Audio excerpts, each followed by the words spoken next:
नमस्कार, सत श्री अकाल। चंडीगढ़ दूरदर्शन देख रहे सभी दर्शकों का बहुत बहुत स्वागत।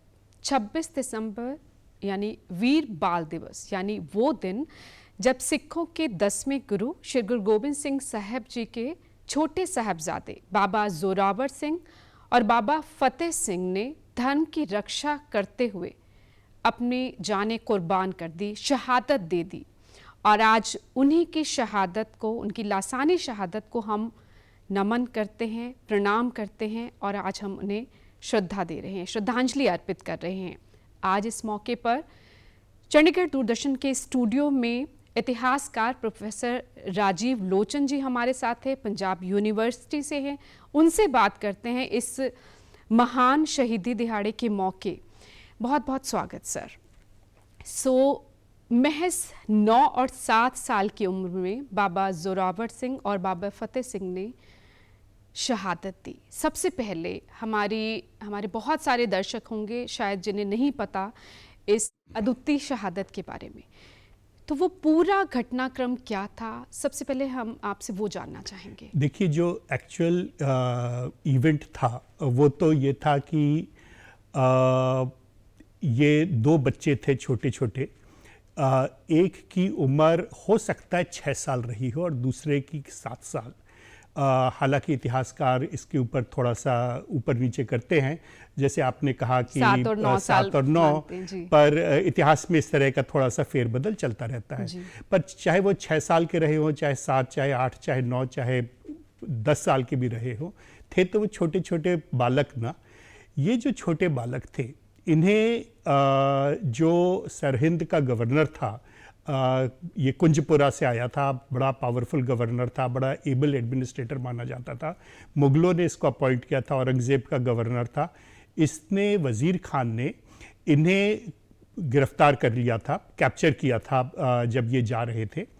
और उसके बाद इनसे कहा गया कि तुम शेर मोहम्मद खान को कहा गया पहले, जो मलेरकोटला से थे, कि इन बच्चों के पिता ने तुम्हारे भाई को मारा है, तो तुम इनको मार डालो। उसने मना कर दिया। उसने कहा कि मेरी लड़ाई बड़े लोगों से है, बच्चों से नहीं है।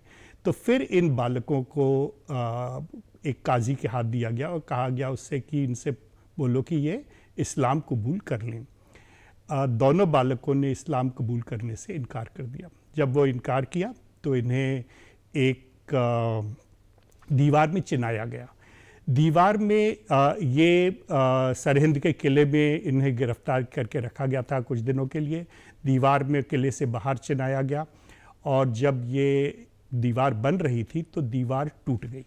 जब दीवार टूट गई तो उन्होंने दोनों बालकों को निकाला और उनके बदन के टुकड़े टुकड़े कर दिए और दैट्स इट। इनकी जो दादी थी, माता गुजरी, जो गुरु गोबिंद सिंह की माता जी थी, वो इस पूरे हादसे को देख रही थी, वो झेल नहीं पाई। उनकी सेहत और ज़्यादा ख़राब हो गई। पिछले कुछ दिनों से वो वैसे भी सर्दी में उन्हें बहुत कष्ट में वज़ीर खान ने डाला हुआ था। तो उनके बारे में कहा जाता है, मोटे तौर पे कहा जाता है कि उन्हें भी मार डाला गया टॉर्चर करके। कुछ सोर्सेज कहते हैं कि उन्हें जिस बुर्ज में उन्हें रखा गया था उस बुर्ज से ऊपर नीचे उठा के फेंक दिया गया। तो नीचे फेंका गया तो नीचे उनकी मौत हो गई और फिर उनकी लाशें वहीं पे पड़ी रहीं। जो दीवान टोडरमल के वंशज थे उन्होंने इन बॉडीज़ को उठाया और उन्हें क्रीमेट किया और उस क्रीमेशन वाले स्थान पे जो राख थी उसे जोध सिंह नाम के एक किसान ने, जो वहाँ लोकल किसान था, उससे ना रहा गया और उसने उस जो एशेस थे उनको इकट्ठा करके एक बर्तन में डाला और फिर उसे संभाल के रखा। बाद में जब 1710 में बंदा सिंह बहादुर ने वज़ीर खान को हराया और इस किले पे कब्जा कर लिया तो बंदा ने इस किले को ध्वस्त किया और जिस बुर्ज पे ये सब इनको गिरफ्तार किया गया था, जिस बुर्ज के पास में इन्हें मारा गया था, उस इलाके में एक छोटा सा श्राइन बनाया गया। तो बेसिकली जो ये कहानी थी ये थी।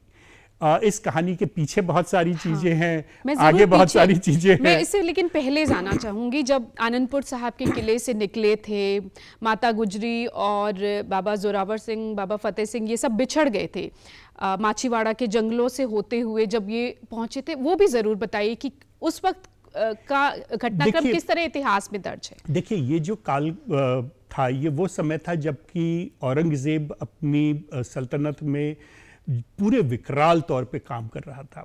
विकराल तौर पे वो काम कर रहा था, और उसकी जो विकरालता थी वो इस पे दर्शती थी कि वो ज़्यादा से ज़्यादा मात्रा में लोगों के ऊपर अत्याचार किया करता था। अब हिंदुओं पे ज़्यादा करता था, मुसलमानों पे थोड़े कम करता था, पर अत्याचार बराबरी से सब किसी पे कर रहा था। इस सिलसिले में 1799 में गुरु गोबिंद सिंह ने अपने खेमे से, आनंदपुर साहब में जो उनका खेमा था, वहाँ पे उन्होंने, जो कि उस वक्त चक नानकी के नाम से जाना जाता था, वहाँ पे उन्होंने खालसा की नींव रखी। वो एक अलग कहानी है, खालसा की नींव जो रखी गई। पर जब वो खालसा की नींव रख रहे थे, तो ये जो आनंदपुर साहब वाली ज़मीन थी, चक नानकी वाली ज़मीन थी, ये 1765 में उनके पिताजी के द्वारा रानी चंपी के चंपे से खरीदी गई थी, जो कालूर की रानी हुआ करती थी। वो रानी की डेथ हो चुकी थी इस बीच में, और जो उनके सुपुत्र अब बिलासपुर के शासक बने हुए थे, वो नहीं चाहते थे कि गुरु गोबिंद सिंह यहाँ पे किसी भी तरह का मिलिट्री फोर्टिफिकेशन करें या यहाँ पे रहें। तो उन्होंने इनके साथ युद्ध करना शुरू किया। जो युद्ध होता था, उस युद्ध में लगभग हर बार 4-5 युद्ध होते हैं 1700 से लेके 1705 तक। उन युद्धों में जो बिलासपुर के शासक हैं, ये बार बार मात खाते हैं। अब ये लड़ाई से पर चूकते नहीं हैं, क्योंकि इनके पास ज़्यादा सेना है, ज़्यादा रिसोर्सेज हैं। इस बीच में ये मुगलों को रीच आउट करते हैं कि हमने गुरुजी को पहाड़ के ऊपर घेर के रखा हुआ है, और तुम आसानी से उनको जाके हमला करके उनको गिरफ्तार कर सकते हो, मार सकते हो। तो मुगल सेना उनकी तरफ कूच करती है, घेरती है, और हमला जब चालू होता है, तो फिर उस हमले का भी गुरुजी बड़े इफेक्टिवली अपोज करते हैं, उसको रेजिस्ट कर लेते हैं। तो फिर इस समय में एक छोटा सा वाकया होता है, जिसके बारे में कि थोड़ा सा हिस्ट्री में कन्फ्यूजन है, पर मोटे तौर पे वो ये होता है कि उनके पास एक कुरान के पन्ने पे, कुरान के ऊपर एक पन्ना छपा हुआ आता है, लिखा हुआ आता है, जिसमें ये कहा जाता है कि कंगर आ जाओ नीचे, जो कि बेसिकली आनंदपुर साहब और रूपनगर के बीच में एक छोटा सा कैंप है, वहाँ पे आ जाओ, और वहाँ पे मुगल सेनापति से आपकी चर्चा हो सकती है, बातें हो सकती हैं। तो इनको लगता है, ये विचार करते हैं आपस में कैंप में सारे लोग कि हम इसका करें तो करें क्या।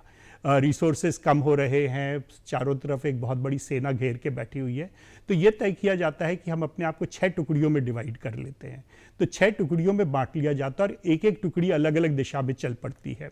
एक टुकड़ी है जिसमें कि माता गुजरी और जो ये छोटे जो 2 बालक हैं, ये शामिल होते हैं। बाकी टुकड़ियों में दूसरे लोग जाते हैं। जो माता गुजरी वाली टुकड़ी है, वो चलते हुए चमकौर के पास तक पहुंचती है, और चमकौर के पास में जब चमकौर में गुरुजी पहुंचते हैं, तो उनको बताया जाता है कि माता गुजरी को ये 2 मसंद, जो कि मसंद उस समय जो रिलीजियस प्रीचर का काम किया करते थे, ये लेकर आगे एस्कॉर्ट करके अपने गांव ले गए, शहरी गांव ले गए हैं। तो ये गांव पहुंच जाते हैं, और वहाँ पर अब ये जो कहानी है वो ये होती है कि कहा जाता है कि इनके पास जो छोटा सा खजाना था, कुछ सोने की मोहरें थी, उन सोने की मोहरों को देखकर जो ये मसंद है दरबारी और जो उसका साथी है, इन दोनों के का मन डोल जाता है, और वो मोरिंडा में जो मुगल सिपाही हैं उनको खबर कर देते हैं कि ये लोग हमारे पास हैं, तुम इनको गिरफ्तार कर सकते हो। वो रातों रात सिपाही आते हैं, इन दोनों बालकों को, माता गुजरी को गिरफ्तार करते हैं और वहाँ से लेकर आते हैं। फाइनली उनको 2 दिन चलाने के बाद सरहिंद लाया जाता है। सरहिंद एक बड़ा मेजर एडमिनिस्ट्रेटिव सेंटर है, बड़ा पावरफुल फोर्ट है, ब्रिक फोर्ट है, हसला नदी के किनारे पे बना हुआ है, काफ़ी बड़ा है और काफ़ी इम्पॉर्टेंट माना जाता है कि ये इम्प्रेग्नेबल फोर्ट किस्म का माना जाता है। यहाँ पे इन्हें एक बुर्ज में रख दिया जाता है। ये बुर्ज ठंडा बुर्ज के नाम से बाद में लोग इसको याद करने लगे, क्योंकि यहाँ पे बगैर किसी फैसिलिटीज़ के पौष का महीना है।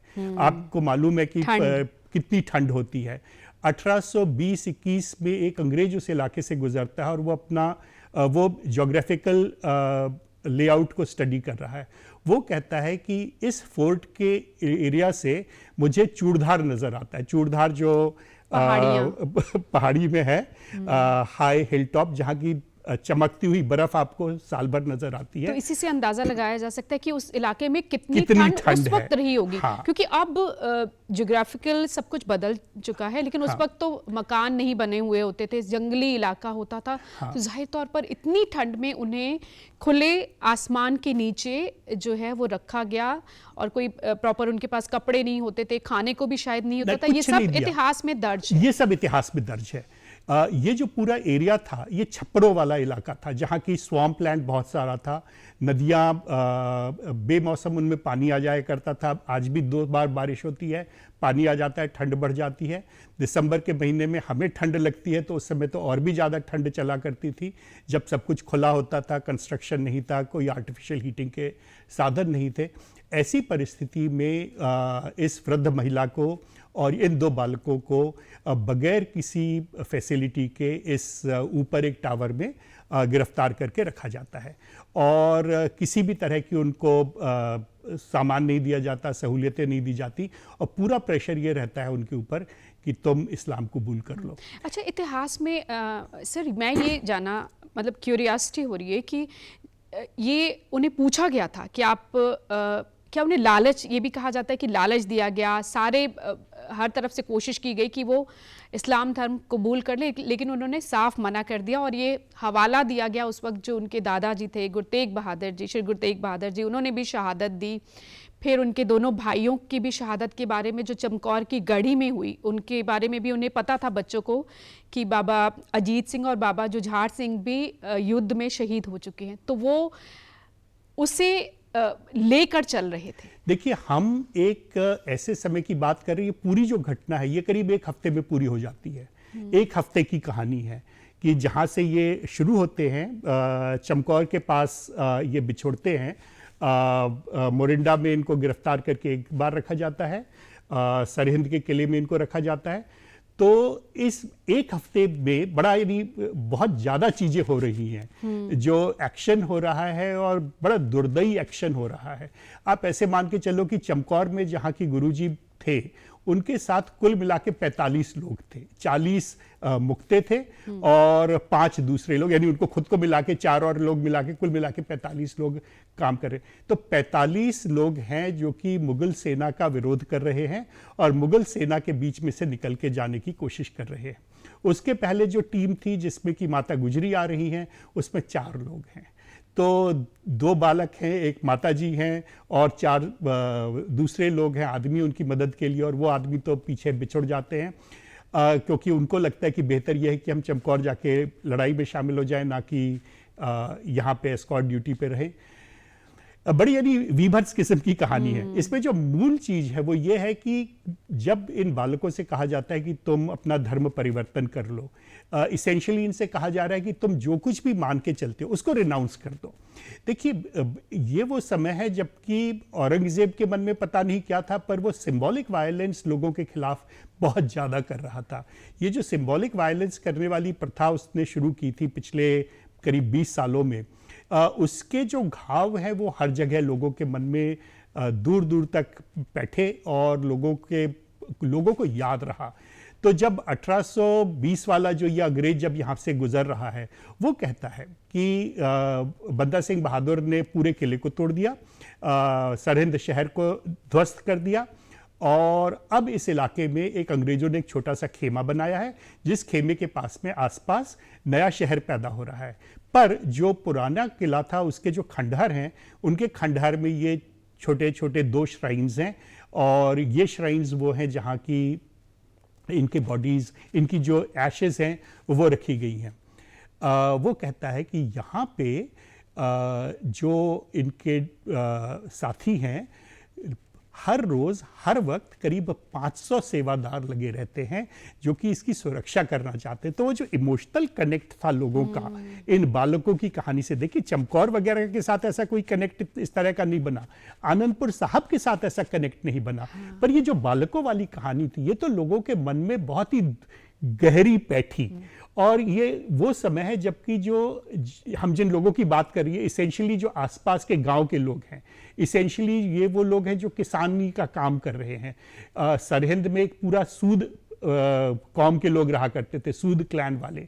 ये वो होते थे जो किसानी का काम करते थे पर ज़मीन ओन नहीं किया करते थे। इनके बारे में बड़ी डिटेल में हिस्ट्री में लिखा हुआ है कि ये ओनरशिप इनके पास नहीं थी, ये किसान से ज़मीन लेके उस ज़मीन पे काम किया करते थे। बहुत सारे इसमें से वो लोग हैं और जब ये कहानी सुनते हैं तो ये हर किसी के मन में ठेस लगती है। और वो 1765 में जब पहली बार यहाँ पे एक छोटा सा गुरुद्वारा नुमा स्ट्रक्चर बना, 1765 तक तो लोग वैसे ही आ रहे हैं। 1765 में जब गुरुद्वारा नुमा स्ट्रक्चर बनता है छोटा सा, तो फिर लोग और ज़्यादा मात्रा में आने लगते हैं। 1810 1820 तक हर वक्त 500 लोग उसकी रक्षा में बैठे हुए कि ऐसा ना हो कि कोई आके यहाँ पे किसी तरह का कुछ दुस्साहस करके चला जाए। और जो लोकल गांव के लोग हैं उनके बीच में तो मुझे मालूम है कि करीब 30 साल पहले 40 साल पहले जब मैं पहली बार पंजाब आया था तो मेरे पास बहुत सारा समय था, शादी वादी हुई नहीं थी। यूनिवर्सिटी में उस वक्त मुझे बहुत ज़्यादा काम नहीं दिया गया, कहा गया कि तुम एडजस्ट कर लो, तो मैं बड़े दौड़े लगाया करता था हर जगह। और उस सिलसिले में मुझे फतेहगढ़ साहब की जब कहानी सुनने को मिली तो मैं वहाँ गया और मैंने वहाँ देखा कि इस महीने में, पौष के महीने में लोग हफ्ते भर जमीन पे सोया करते थे बगैर किसी चीज के, क्योंकि आप श्रद्धा अर्पित कर रहे हैं उन जो छोटी वो कहते हैं निक्की जिंदा वड्डे साके दिल जो पसीज शहादत जाता था। बिल्कुल। और कहते हैं ये इस महीने ना वहाँ उनके घरों में खाना भी बिल्कुल सिंपल बनता है, कोई मीठा नहीं बनता, और वो उस शहादत को नमन करने का ही एक जरिया। आप 40 साल पहले की बात करें तो आप इतने सालों में आप कुछ बदलाव वहाँ पर देखते हैं? क्योंकि अब तो बहुत गुरुद्वारे बन गए जगह जगह। ये कहा जाता है कि जहाँ वो ठहरे थे, जिस घर में ठहरे थे, जहाँ रातें गुजारी थी, वहाँ भी गुरुद्वारा बना हुआ और लाखों की गिनती में लोग वहाँ जाते हैं, नमन करते हैं इस शहादत को। हर साल जोड़ मेल लगता है और अलग अलग गुरुद्वारे, कोतवाली साहब अलग गुरुद्वारा बना हुआ है, ठंडा बुर्ज अलग है और पूरे समागम 5 गुरुद्वारे बने जी, वहाँ। जी, जी। जहाँ उनको रखा गया था वहाँ एक गुरुद्वारा बना, जहाँ उनकी बॉडीज को रखा गया वहाँ एक गुरुद्वारा बना, जहाँ उनको मारा गया तहाँ एक गुरुद्वारा बना, जहाँ लोगों को मारा गया वहाँ पे अलग अलग 2 गुरुद्वारे बने। तो कुल मिला के 5 गुरुद्वारे बने। इसमें शुरू में तो केवल एक हुआ करता था जिसको हम फतेहगढ़ साहब गुरुद्वारे के नाम से आज भी जानते हैं, बस वही हुआ करता था। और उस गुरुद्वारे में भी ये कहा जाता है कि वो जो तहखाने में नीचे जाके जो भोर है वहाँ पे इनको डाला गया था। पर उसके बारे में एक्चुअल रिटन डॉक्यूमेंटेशन तो अवेलेबल नहीं है। पर ध्यान रखिए ये सारी चीज़ें एक ऐसे समय में होती हैं जबकि उस पूरे फोर्ट को तोड़ दिया जाता है। बंदा सिंह बहादुर बहुत नाराज़ है और वो जब वजीर खान को हराता है तो फोर्ट को तोड़ देता है। जब वो फोर्ट को तोड़ देता है, श्राइन स्थापित होता है, तो उसके बाद भी करीब 50 साल तक वो केवल एक छोटा सा जिसको हम हिंदी में मढ़िया बोलते हैं वो रहता है। वो मढ़िया को बड़े गुरुद्वारे में कन्वर्ट करने का काम 1765 में होता है। फिर जब लोगों के पास थोड़ा सा प्रॉस्पेरिटी और आती है, थोड़ा सा उनके पास और आय होती है, तब 19वीं सदी के शुरुआत में, मेरे ख्याल से 1814 में एक बार और एक बार 1844 में उसको थोड़ा सा रिनोवेट किया जाता है, थोड़ा सा बड़ा बनाया जाता है। जब 1984-85 वाला जो समय था जब उसको मैंने देखा था, तब भी वो कोई बहुत बड़ा गुरुद्वारा नहीं था, छोटा सा था।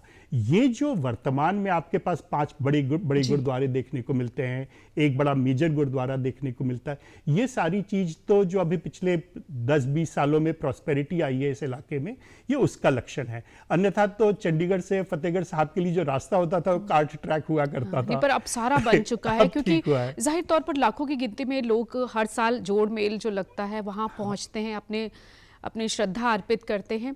एक चीज़ मैं ज़रूर जानना चाहूँगी, कितना फ़र्क आप उस वक्त और इस आज के दौर में देखते हैं, क्योंकि उधर वहाँ के लोगों में क्या वही आपको उस शहादत के प्रति उतनी ही श्रद्धा आपको नज़र आती है? दो बातें कहूँगा। एक तो जो आपने शब्द इस्तेमाल किया जोड़ मेल, ये बहुत ज़रूरी है, इसके बारे में थोड़ा सा चर्चा कर लेना। आम तौर पे हमारे यहाँ कहा जाता है जोड़ मेला। पंजाब में जो शब्द होता है वो मेला होता है। ये जो फतेहगढ़ साहब में होता है ये जोड़ मेल है, ये जोड़ मेला नहीं है। मेला वहाँ होता है जहाँ की लोग खुशियाँ मनाते हैं, इकट्ठे होते हैं। जोड़ मेल वो है जहाँ की लोग जुड़ने जाते हैं, केवल एक एक्सपीरियंस को शेयर करने के लिए जाते हैं।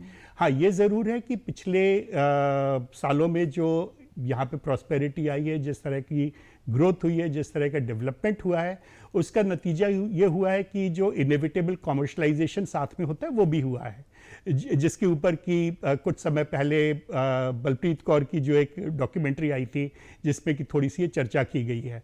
पर एक और जो देखने वाली चीज़ है वो ये है कि अब जब एक समाज सक्सेसफुल होना शुरू हो जाता है तो वो समाज अपने पास्ट को थोड़ा सा रिकास्ट कर लेता है। जो वो पास्ट जो कि केवल दुख से भरा था, केवल ग्लानि से भरा था कि हम अब एक दूसरे की रक्षा तक नहीं कर पा रहे थे, जहाँ की लोग केवल हेल्पलेस फील किया करते थे कि जी हम इतने असहाय हैं कि कोई भी आके हमारे साथ कुछ भी कर सकता है, वो जो भावना थी वो खत्म हो गई। सबसे पहले तो वो भावना इस बात को ध्यान में रखने वाली चीज है कि जो मुगलों से युद्ध हुआ जिसमें कि बद्दा सिंह बहादुर की जीत हुई फाइनली, उस विभत्स जीत थी, यानी ऐसा नहीं था कि कोई बड़ी हल्की फुल्की जीत थी, बड़ी विभत्स किस्म की जीत थी। उसका जो आउटकम था वो आउटकम ये था कि कहा जाता है, रिकॉर्ड्स में है कि 40 बैलगाड़ियां भर के सिखों के सिरों को, मुंडों को रखा गया ताकि वो जाके औरंगजेब को दिखा सके कि देखो हमने तुम्हारे लिए ये काम किया हुआ है। अब इस तरह की चीज़ों को जब हम आज याद करते हैं तो हमारे सामने ये बात आती कि क्या हम इसको अपने ग्लानि से देखें, गुस्से में देखें, कैसे देखें। तो एक समय था जब लोग इसको थोड़ा सा ग्लानि से देखते थे, थोड़ा सा दुख में देखते थे। आज जब लोग इसको देखते हैं तो उनको ग्लानि और दुख नहीं होता, उनको हल्का सा उत्साह लगता है और लगता है कि देखो हमारे बीच में जो लोग हैं उनमें इतना जीवट है, उनमें इतनी जान है, उनमें इतना इमेंस पावर है, इंटरनल पावर है कि वो बादशाह की जो हुक्म आया उसको भी इग्नोर कर सकते हैं, जो उसके हुक्म के आगे झुके नहीं और शहादत दी। ये गौरव गाथा बन चुकी है शहादत। रेजोल्यूशन इतना तगड़ा है कि हम रिजॉल्व करते हैं कि हम जिन विचारों को रखते हैं हम रिजॉल्व करते हैं कि हम उन विचारों को हम अपने समाज को मजबूत बना के रखेंगे।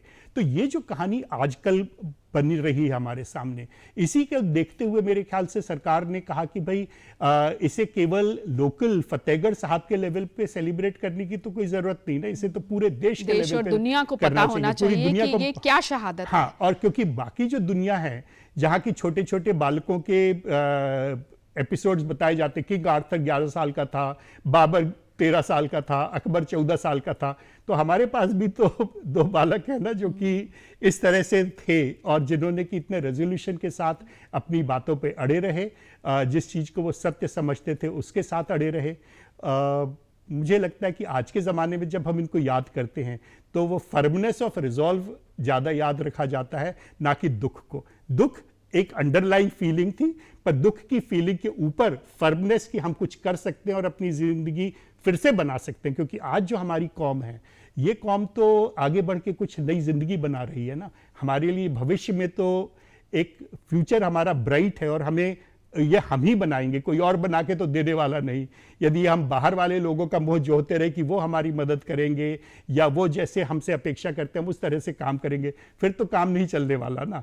तो हम, मेरे ख्याल से बहुत अच्छा हुआ कि हम वीर बाल दिवस को याद रखते हैं और हम बार बार कोशिश करते हैं कि हम वीर बाल दिवस के समय खुद भी एक रिजॉल्व कर सकें कि हम किस तरह से आगे बढ़ना चाहते हैं। और आज दूरदर्शन में इस प्रोग्राम को करने का मकसद, आपके साथ इस पर चर्चा करने का मकसद भी यही था कि हम बाबा जोरावर सिंह और बाबा फतेह सिंह की अद्वितीय शहादत को याद करें, उन्हें बहुत सारे लोगों तक इस प्रोग्राम के माध्यम से पहुंचा सके और उन्हें नमन करें। बहुत बहुत शुक्रिया आज इस प्रोग्राम में शामिल होने के लिए सर। Thank you. शुक्रिया इस प्रोग्राम को देखने के लिए।